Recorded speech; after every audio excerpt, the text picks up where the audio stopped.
कथा के अनुसार पौराणिक काल में महान ऋषि कंडू हुआ करते थे, जिनका आश्रम गोमती नदी के तट पर था। एक बार की बात है, ऋषि कंडू ने घोर तपस्या करना शुरू किया।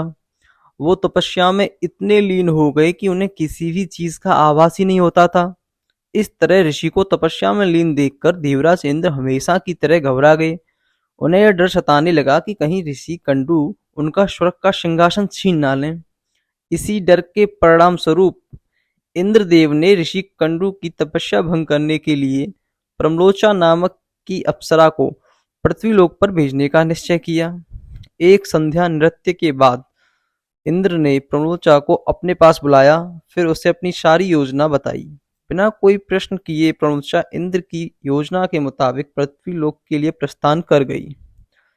पृथ्वीलोक पर प्रम्लोचा सीधे वहीं पहुंची जहां ऋषि कंडू तपस्या में लीन थे। फिर प्रम्लोचा ने अपनी शरारतों से ऋषि कंडू का ध्यान तोड़ दिया। उसके बाद जैसे ही ऋषि की नजर प्रम्लोचा पर पड़ी, तो वह उसके स्वरूप और सौंदर्य को देखकर उस पर मोहित हो गए और उसे अपने साथ लेकर मंदरांचल पर्वत की गुफाओं में चले गए। उसके बाद ऋषि कंडू प्रम्लोचा के सौंदर्य में इतना खो गए कि वो 100 से अधिक वर्षों तक उसके साथ भोग विलास करते रहे। 100 वर्ष बाद एक दिन अप्सरा ने ऋषि कंडू से कहा कि हे ऋषि, अब मैं स्वर्गलोक वापस जाना चाहती हूँ। इसी तरह कई 100 वर्ष बीत गए और जब भी अप्सरा स्वर्गलोक जाने की बात ऋषि से कहती, तो वो किसी तरह उसे मना लेते। वो अप्सरा ऋषि के श्राप से भी डरती थी कि कहीं क्रोध में आकर ऋषि कंडू उसे श्राप न दे दें। उधर महेश के काम वासना में लिप्त होने से अप्सरा के प्रति उनका प्रेम नित्य बढ़ता ही जा रहा था। तपस्या पूजा पाठ का त्याग कर दिन रात ऋषि कंडू भोग विलास में डूबे रहते। एक दिन की बात है, ऋषि कंडू बड़ी तेजी से अपनी कुटिया से निकल रहे थे।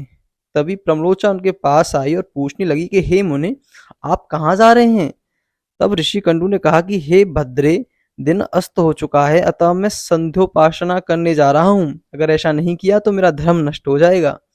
यह सुनकर प्रम्लोचा मुस्कुराए बिना ना रह सकी और बोली, हे सब वेदों के ज्ञाता, इतने वर्षों में क्या पहली बार सूर्यास्त हुआ है जो संध्या वंदन करने नहीं गए तो आपका धर्म नष्ट हो जाएगा? मैं तो आपसे जब से मिली हूं तब से तो आप कभी संध्या वंदन नहीं किया है। इस प्रकार के वचन सुनकर ऋषि कंडू बोले, हे भद्रे, नदी के इस सुंदर तट पर आज सवेरे ही तो तुम आई हो। मुझे भली बात स्मरण है, मैंने आज ही तुमको अपने आश्रम में प्रवेश करते देखा था। अतः अब दिन के समाप्त होने पर संध्या काल हुआ है। मुझे तो लगता है कि तुम मेरा उपहास कर रही हो। तब प्रम्लोचा ने ऋषि से कहा कि हे ब्राह्मण श्रेष्ठ, आपका यह कथन सत्य है कि मैं आपके आश्रम में सवेरे आई हूँ, परंतु आज नहीं। जिस समय मैं यहाँ आई थी उस समय को तो कई 100 वर्ष बीत चुके हैं। यह सुन महेश कंडू घबरा गए और बोले कि हे सुंदरी, मुझे सही सही बताओ, तुझे मेरे तेरे साथ रमण करते कितना समय बीत चुका है? तब प्रम्लोचा ने बताया कि आपको मेरे साथ रमण करते हुए 907 वर्ष 6 महीने और 3 दिन हो चुके हैं। यह सुनकर ऋषि कंडू हैरान हो गए और बोले, हे प्रिय, क्या तुम सत्य कह रही हो या फिर मेरे साथ कोई मजाक कर रही हो? मुझे तो ऐसा प्रतीत हो रहा है कि मैं तुम्हारे साथ एक ही दिन रहा हूँ। तब प्रम्लोचा बोली कि हे ब्राह्मण, मैं आपसे झूठ कैसे बोल सकती हूँ, वो भी उस समय जब आप अपने धर्म मार्ग का अनुसरण करने के लिए तत्पर होकर मुझसे पूछ रहे हो। मैं यहाँ किसी के कहने से आई। ऋषि, आप क्रोधित ना हो तो मैं आपको सारी घटना का सत्य बताती हूँ, परंतु हे ऋषि, मेरा इसमें कोई दोष नहीं है, इसलिए मुझे क्षमा कर दीजिएगा। तब ऋषि कंडू ने कहा कि जल्दी बताओ, तुम्हें यहाँ किसने भेजा था? तब प्रम्लोचा ने कहा कि आपकी तपस्या से देवराज इंद्र को डर लगने लगा था और उन्होंने ही आपकी तपस्या भंग करने के लिए मुझे यहाँ भेजा था। प्रम्लोचा के मुख से ऐसे वाक्य सुनकर ऋषि कंडू व्याकुल हो गए और बोले कि हे, धिक्कार है मुझ पर, मेरा धर्म नष्ट हो गया। एक स्त्री ने मेरी बुद्धि को भ्रष्ट कर दिया। इस स्त्री संग से मेरा समस्त जीवन का तप नष्ट हो गया। इसलिए हे पापनी स्त्री, अब तू जहां चाहे जा सकती है, क्योंकि तुझे इंद्र ने जिस कार्य के लिए भेजा था वह कार्य संपन्न हो गया है। तूने मेरा तप नष्ट कर दिया है। महेश को इस तरह क्रोधित देख प्रम्लोचा भय से कांपने लगी, जिस वजह से उसका पूरा शरीर पसीने से भीग गया था। उस समय ऋषि ने जो गर्भ प्रम्लोचा में स्थापित किया था वह भी अप्सरा के रोम छिद्रों से निकलकर पसीने के रूप में उसके शरीर से बाहर आ गया।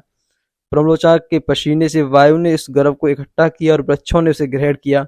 सूर्य की किरणों से पोषित होकर वह धीरे धीरे बढ़ने लगा। फिर समय पूरा होने पर उस वृक्षाग्र से मृषा नामक कन्या उत्पन्न हुई, जो ऋषि कंडू, सूर्यदेव तथा वायु की पुत्री कहलाई। तो गाइस, कैसी लगी आपको ये कहानी कमेंट में जरूर बताना, और ऐसी ही वीडियोस के लिए वीडियो को लाइक और चैनल को सब्सक्राइब अवश्य करना।